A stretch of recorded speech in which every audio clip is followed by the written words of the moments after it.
नमस्कार सभी सनातनी भाइयों को, सभी हिंदू भाइयों को मेरा प्रणाम। मैं एडवोकेट नवीन कुमार घनगस आपके सामने अपने कुछ विचार रखना चाहता हूं। हम दुनिया में विश्व गुरु हैं। विश्व गुरु किस लिए हैं? हमारे साधु संतों के कारण, हमारे उस समाज के कारण जिसने विश्व को एक नई दिशा दी, जिसने प्रभु को, उस परम शक्ति को जानने के लिए अनेक मार्ग दिए। लेकिन आज हिंदू समाज एक कसाई के तौर पर आगे आ रहा है। हम सबसे बड़े मांस के निर्यातक हैं।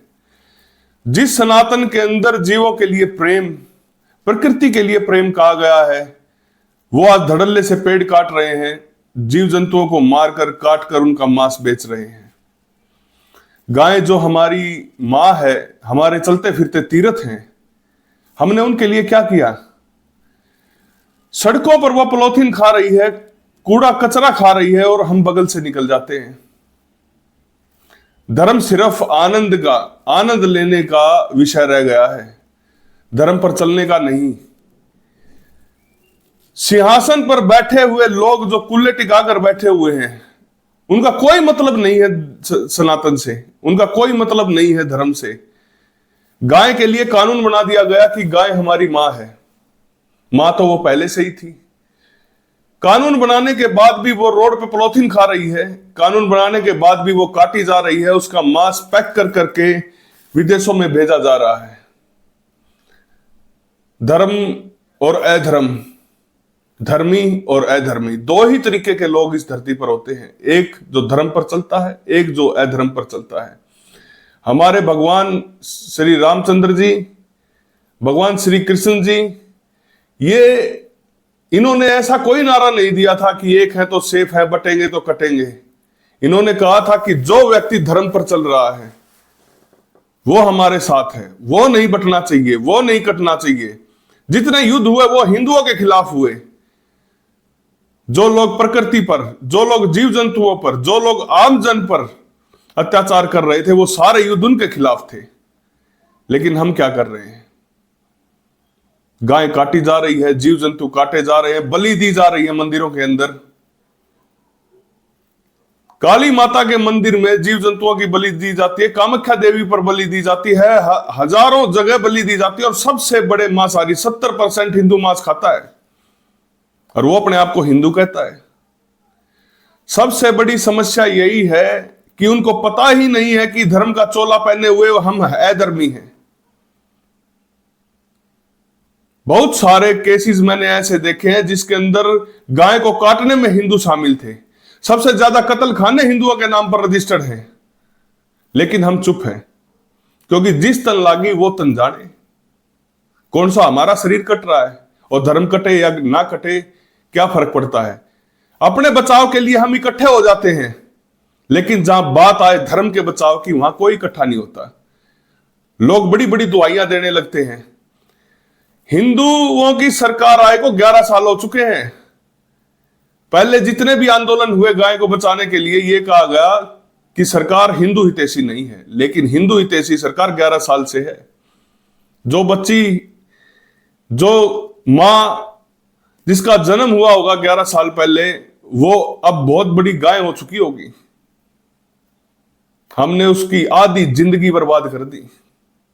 हम आंख बंद करके बैठे हैं। हमें सिर्फ अपने बारे में सोचना आता है, हमें प्रकृति के बारे में सोचना नहीं आता, हमें जीव जंतुओं के बारे में सोचना नहीं आता। हम मथुरा वृंदावन के अंदर बड़े बड़े उत्सव बनाते हैं,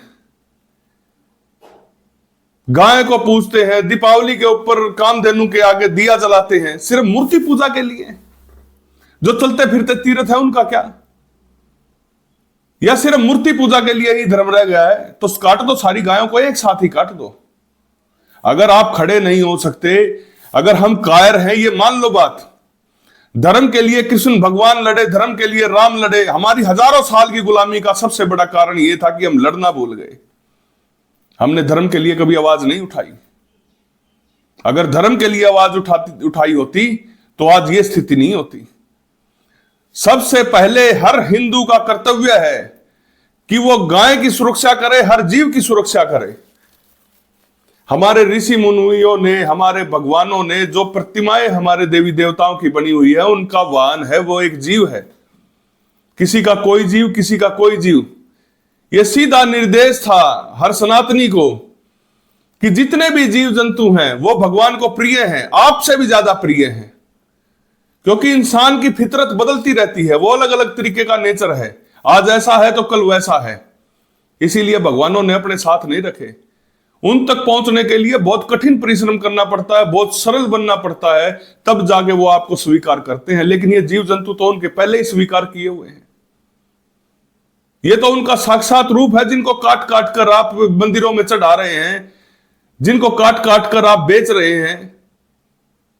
अगर आप सोचते हैं कि आप धर्म का कार्य कर रहे हैं तो नहीं, ये एक अलग तरीके का नशा है जो है धर्म का आपके सिर पर चढ़ा हुआ है। सेफ होने के चक्कर में हम गुलाम हो गए, सेफ होने के चक्कर में हम कायर हो गए।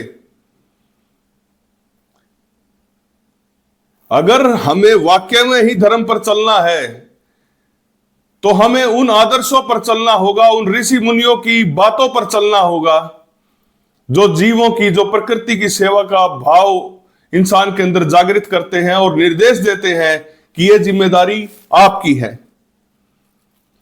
हम दुनिया के सबसे बड़े मांस के निर्यातक किस बात का दम भरते हैं? क्या सोचते हैं हम कि उसके बाद भी हम धार्मिक व्यक्ति कहलाएंगे? नहीं। गाय की जो दशा है, जीवों की जो दशा है, प्रकृति की जो दशा है, वो हमारे कारण है। तो मैं हर सनातनी भाई से एक बात कहना चाहता हूं कि गोवंश को बचाने के लिए, यहां तक कि हर जीव जंतु को बचाने के लिए आगे आए, राष्ट्रीय स्तर पर कानून की मांग करें। अब जैसे कि हम 17 मार्च को दिल्ली के अंदर पहुंच जाएंगे। पहले 23 तारीख का प्रोग्राम था गंगा जल हरिद्वार से लेकर दिल्ली पहुंचने का। लेकिन जैसे ही मुझे पता चला कि हमारे शंकराचार्य, हमारे शिरोमणि श्री अविमुक्तेश्वर आनंद जी 17 मार्च को दिल्ली पहुंच रहे हैं गायों को बचाने के लिए, तो हमने अपना जो हमारा प्लान था 23 तारीख का, वो 17 तारीख पर बदल दिया गया है। या तो आप किसी भी सरकार के खास हो सकते हो, या आप धर्म पर चल सकते हो। अगर राजनीति पर चलना है तो चलते रहिए। वैतरणी नदी पार करने के लिए गोदान करना पड़ता है, यह हर सनातनी जानता है, यह हमारे धर्मों में लिखा गया है। अरे कम से कम उसको जीवन दान ही दिलवा दो, वही सबसे बड़ा धर्म है, वही सबसे बड़ी दया है। मैं देखता हूं हमारा जैसे हरियाणा है, उसके अंदर नील गाय को मारने की परमिशन इस सनातनी सरकार ने दे दी। एक सनातनी ये काम नहीं कर सकता। हरियाणा के लोग बढ़ चढ़कर इसके खिलाफ मुहिम चलाए हुए हैं। ठीक है, थोड़ी बहुत अगर हमें फसल का नुकसान होता है तो इसका मतलब यह नहीं है कि हम उन्हें मार दें। वन विभाग की जमीन, गोचरान भूमि, हर चीज पर तो हमने कब्जा कर रखा है। अगर आपके अंदर जमीर जिंदा है, आपके अंदर धर्म जिंदा है, अगर आप सोचते हो वाकई में आप धर्म पर चल रहे हो, तो आगे आओ, आगे आओ, ताकि ऐसे कानून बनाए जा सके जो जीवों के लिए हितैषी हो,